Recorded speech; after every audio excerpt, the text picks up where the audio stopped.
This is Free to Exchange, the show where free-thinking scholars, free markets, and, ironically, free public television all meet. I'm your host, Ben Powell. Our topic today is Western civilization. What makes Western civilization unique? How did it come about? Is the future of Western civilization in danger? My first guest is Dr. Stephen Balch. Dr. Balch is the director of the Institute for the Study of Western Civilization here at Texas Tech University. He's the author of The Vanishing West, 1964 to 2010. Steve is also a good friend of the Free Market Institute and partners with us on a number of projects. Steve, welcome to the show. Great to be here. Well, so let's start off with when we refer to Western civilization, what exactly are we talking about? Everybody probably has some notion in their head, but maybe you can narrow it down for us. Well, we're talking about a civilization in which you can detect real strong lines of continuity from ancient Greece to the present. So we're talking about Greece, Rome, medieval Europe, the Renaissance, and then the expansion of Europe and its influence throughout the world. I think you probably can fairly say that insofar as we have a global civilization nowadays, it's basically Western civilization writ large. So what makes Western civilization unique? Well, I think there are two things that are special to it. One is the importance of freedom, expressing itself in a variety of ways, political freedom, obviously, intellectual freedom, but with respect to the kind of transformation of the human condition, commercial freedom, the freedom to create and exchange goods. The second part of it, I think, is science, which emerges out of freedom as well. In fact, I'd argue that the reason you see the development of science in ancient Greece is that it was based upon a culture in which you had to persuade rather than force. The Greek city-states, some of them at least, were based on assemblies, lawsuits, and political decisions were made through argumentation. And as a result, people started to ask the question, not only how do I convince somebody else that something is true, but how do I know something is true? And from that, we get the Western tradition of philosophy and science. So you have two things coming together, and they really sort of meet and interact spectacularly in early modern times, in the 16th and 17th century, 18th century especially. The union of commerce and science. And that's what changes the world, and that's really the West's great achievement and gift to the rest of humanity. Yeah, I think this is an important point because we had the science in this tradition for a while, but it wasn't until it merged with the commerce that we actually had a change in the human condition, right? Right. So what led to the alignment that allowed this to happen? How did Western civilization emerge? Well, I mean, obviously there's no simple answer to the question. We've got a whole show to go. But I would contend that the most important factor was wide dispersion of power, which is sort of most palpably manifest if you look at a map of Europe at various times during its history in the fragmentation of political power. So many other civilizations are really rather deeply embedded in empire. China is probably the most singular in this respect, a whole series of imperial dynasties beginning in about 200 BC and running up to the present, no longer imperial, but it's still a kind of single massive country. The same thing is true to a somewhat lesser extent in the Islamic world and in the Indian subcontinent. Where you don't see it, except in the case of Rome, is in Europe. Europe's characteristic political topography is that of a scattering of states, some somewhat larger than others, competing with each other, and in the course of that competition, in a way, neutralizing each other's power, neutralizing each other's coercive power. I like to think of this as taking versus making. The political entities take, people in commerce make. What is the balance of forces between them? In Europe, it has been more favorable throughout, because of this fragmentation, to the making side than the taking side. You know, specifically because people were able to escape yes, the takers, basically? Or you lost wealth if some other polity was more productive than you were. You had to worry about that if you were a ruler, and so you had to treat your craftsmen and your merchants better than otherwise. But you also have, and this is really distinctive to the West, you can almost find no examples outside of the West of republics almost always principally governed by mercantile oligopolies. Now, this is not pure free market in these republics, but nonetheless, business interests are much more to the fore. Venice, Genoa, well, in ancient Greece as well, in Athens, and then later on in Flanders, in the Netherlands, and in that peculiar kind of constitutional amalgam of monarchy and republic that becomes Britain. So that's really, I mean, people outside, when they first came in contact with the West, rulers outside, they told about Venice, they couldn't believe that it didn't have a hereditary monarch. This really almost never existed anywhere else. And I think this is a reflection of growing up in the interstices of coercive power, these mercantile states. And that makes a tremendous difference. The culture they represent, which is everywhere in Europe, but the particular big breakthroughs in the Netherlands and Britain coming because of their political power in particular places. Yeah, I think the Netherlands and Britain maybe would be interesting to go into a little bit more, because that's where we really see the first change in the human condition, where we start getting what we call intensive growth, where living standards actually rise instead of just being met with increases in the population. What was it specific about those places, do you think, that really let the genie out of the bag relative to the rest of Europe? Well, first of all, they had to fight for it. The classes that represented productivity weren't simply handed the gift of autonomy. They had to assert themselves. In the Netherlands, this was a result, of course, the Netherlands, even before they broke away from Spain, were indirectly ruled, were fragmented into a variety of kind of formerly feudal polities. That gave them some advantage. They had a geographic location, of course, at the mouth of the Rhine that fortified. But they fought the Spanish, finally. When push came to shove, they were the armed industrious. They not only had industry, but they had martial vigor, and they fought. It could have gone either way. They fought successfully. The contingencies favored them. In Britain... Before we go on to Britain, I think this is interesting because, as you say, they fought the Spanish.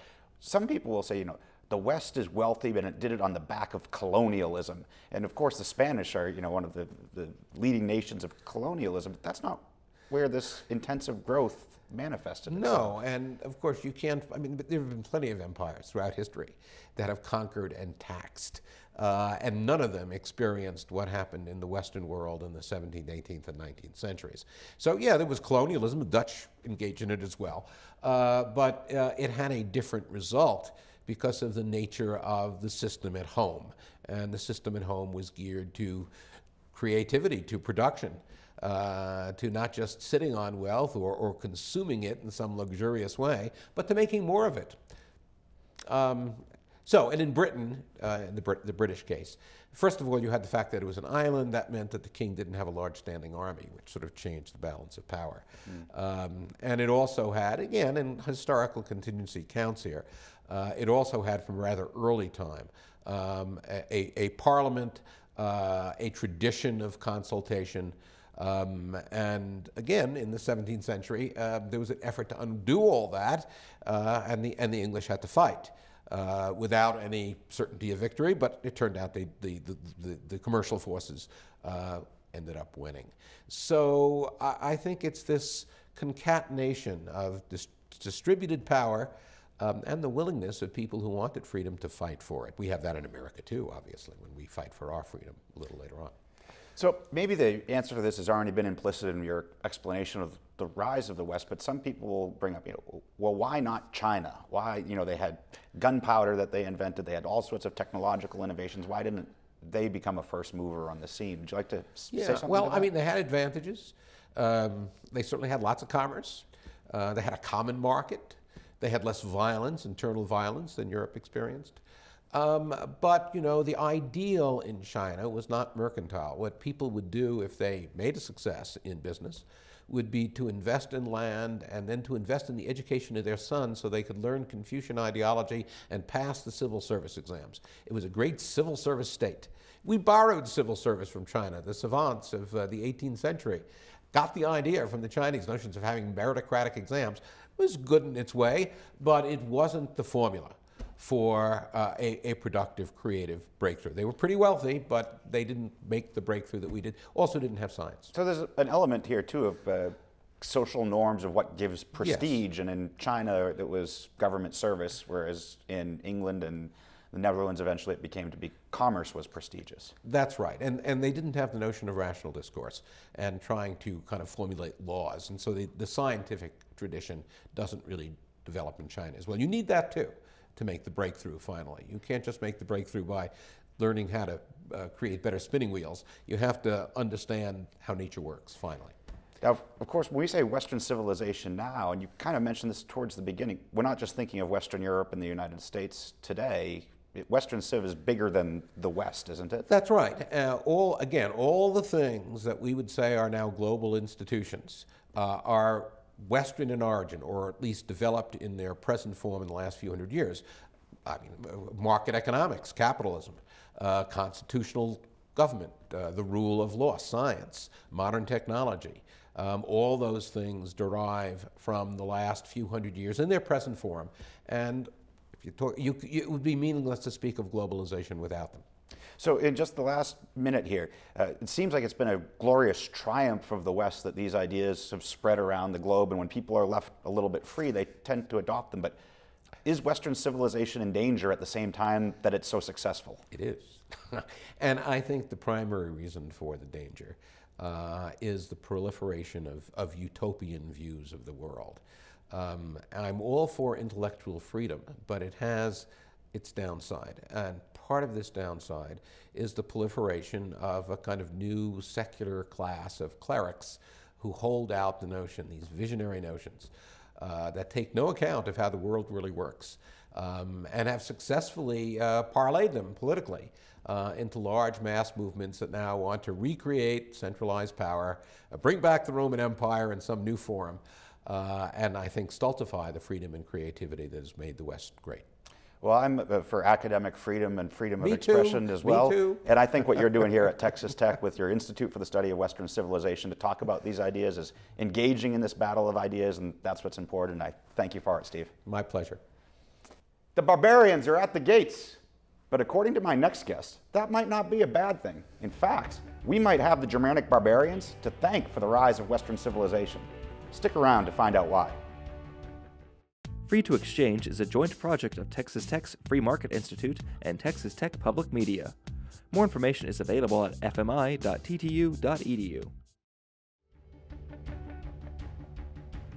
Welcome back.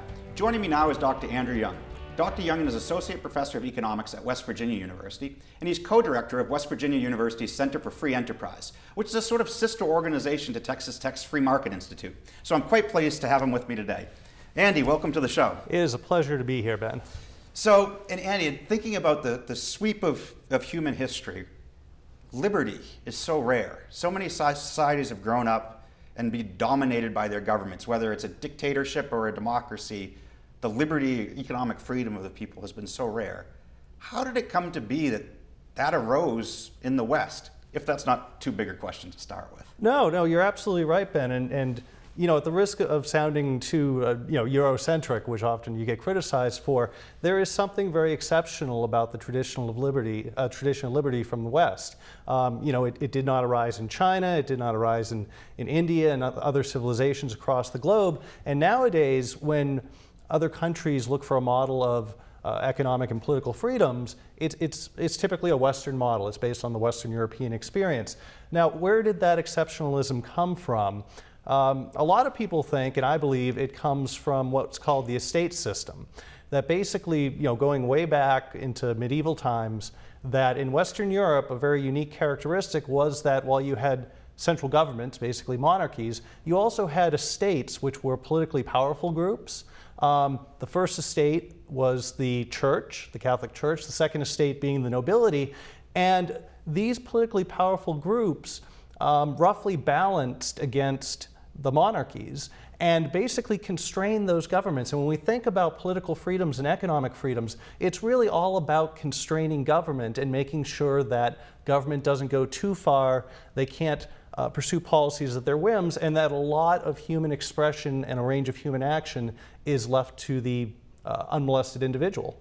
So, classic people a lot of times, especially the American and English-centric version of this, say, well, it's actually really Englishmen's rights and natural law, and it traces back to the Magna Carta. Would that be part of this? And is it more general than that? The Magna Carta is definitely part of it. So Magna Carta in the 11th century, a very important document that was signed by King John in response to a rebellion of pesky barons in England.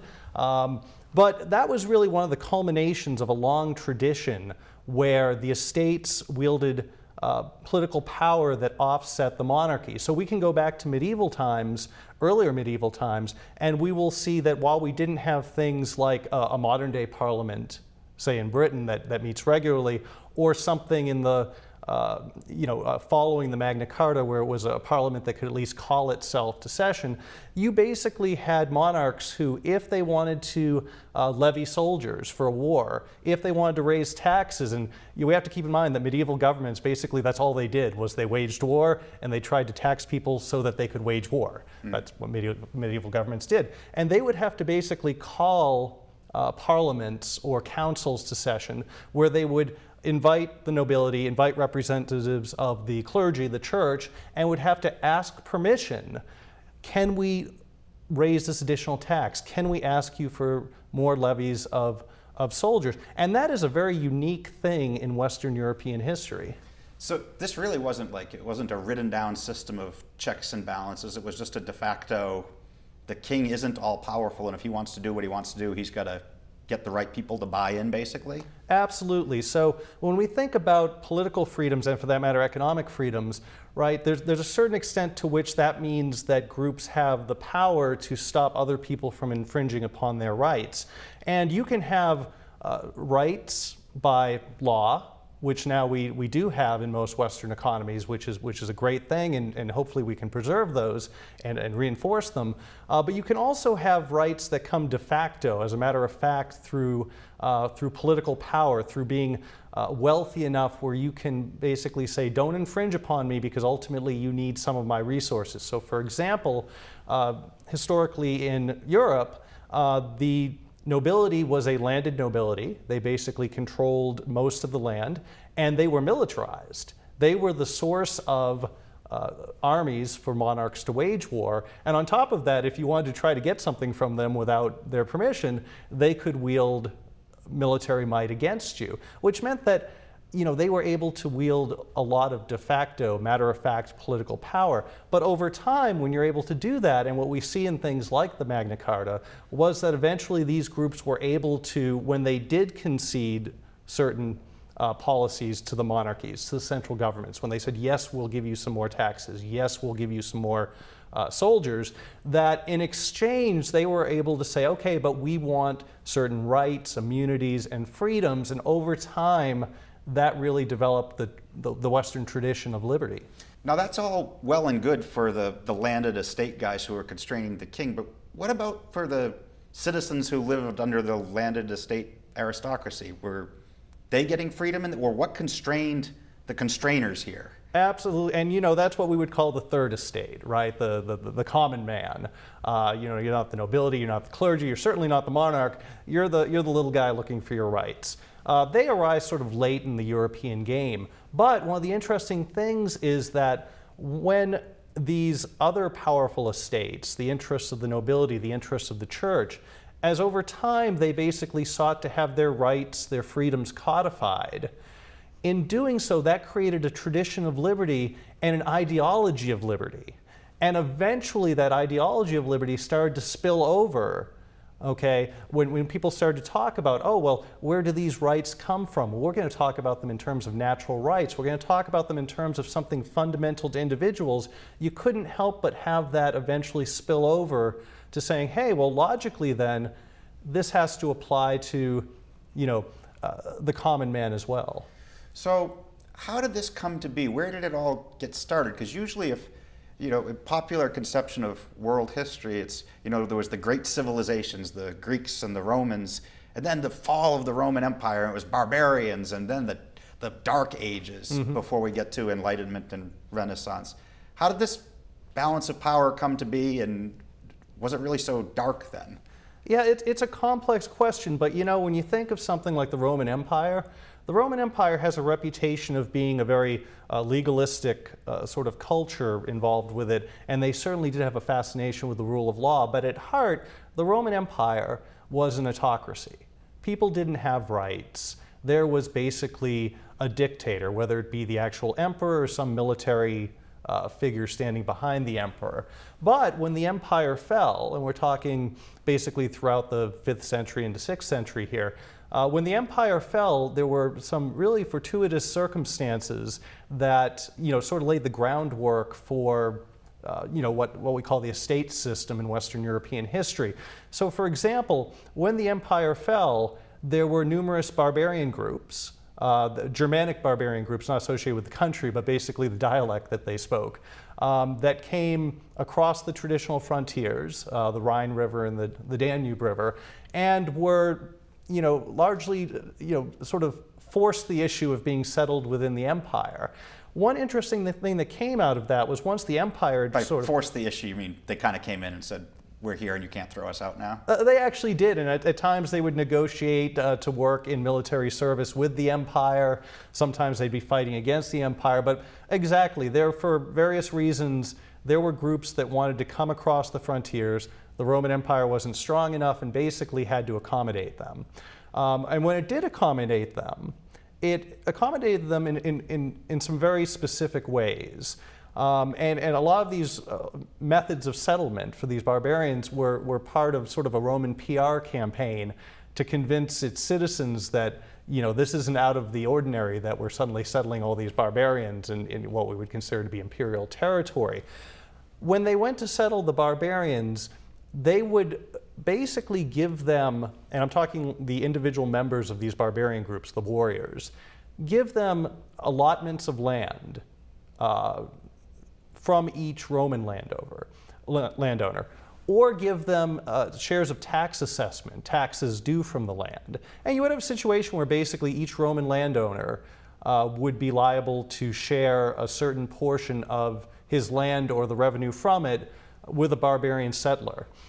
What this meant was that as these barbarian groups came in, you suddenly had, instead of the empire, you had many barbarian rulers who all fashioned themselves as hopefully kings one day. But you also had a settlement process where these rank and file barbarians basically became landed aristocrats. They became the control over the land, and they were highly militarized. Right? This is what they did. They roved around basically raiding and working as mercenary armies. And so you really had the foundation of a landed militarized aristocracy that was going to be able to offset the power, balance against the power of the new barbarian kings. And so they stopped riding around and pillaging others, and they kind of settled down and just took a steady take. They did. A lot of the barbarian rulers who essentially were roving bandits, they saw some benefit in basically settling down and trying to become kings. And a lot of them tried to emulate the imperial image of being, the emperor coming for the second time. So what about, we've just got a minute or so left here, but what about the rise of the church then, which was the other big check? Did this come about at the same time? It did, or at least a lot of the foundations were laid for it. So when these barbarians moved in, Roman landowners, a lot of them were amenable to going along with the scheme of land sharing or revenue sharing. But others, of course, were not quite pleased with their new barbarian neighbors. And so one of the things that they could pursue as an alternative, in this brave new world of barbarian successor kingdoms, was to basically enter church office. The church had an established hierarchy, an established network of communications, which were really modeled after the imperial government. And in fact, they actually had certain roles of government, especially in adjudication issues, legal issues that they had taken over. And these Roman aristocrats found themselves with the ability to take a lot of wealth and consolidate it in the church, and also to bring their human capital, their literacy, which the barbarians didn't have, and their administrative skills, and basically incorporate that into an entity which was transnational, was going to be running across all these new barbarian kingdoms, and also an entity which wielded sacral authority, basically wielded the ability to say you are damned or you are going to heaven. That is a very powerful check on a monarch's power. It certainly seems like it in the ideology that prevailed at the time. As long as the monarch believes it. Absolutely. No one wanted to be excommunicated. That was a big no-no. Well, this is a fascinating story that you shared with us, Andy. Thanks so much for joining us on the show. Oh, pleasure. Enjoyed it. Thank you. On today's episode, we learned how science and freedom of commerce emerged in the West, and the crucial role that political fragmentation played in this. And contrary to a lot of popular wisdom, how the fall of the Roman Empire was actually a good thing, and maybe without it, we would have never got the decentralized competition between different governments that led to the birth of the freedom to do all of this. Maybe that's an important lesson to keep in mind today when we think about how to preserve our freedoms here, of the crucial role of decentralization versus centralized power in letting the genie of freedom out of the bag. We'll see you next time.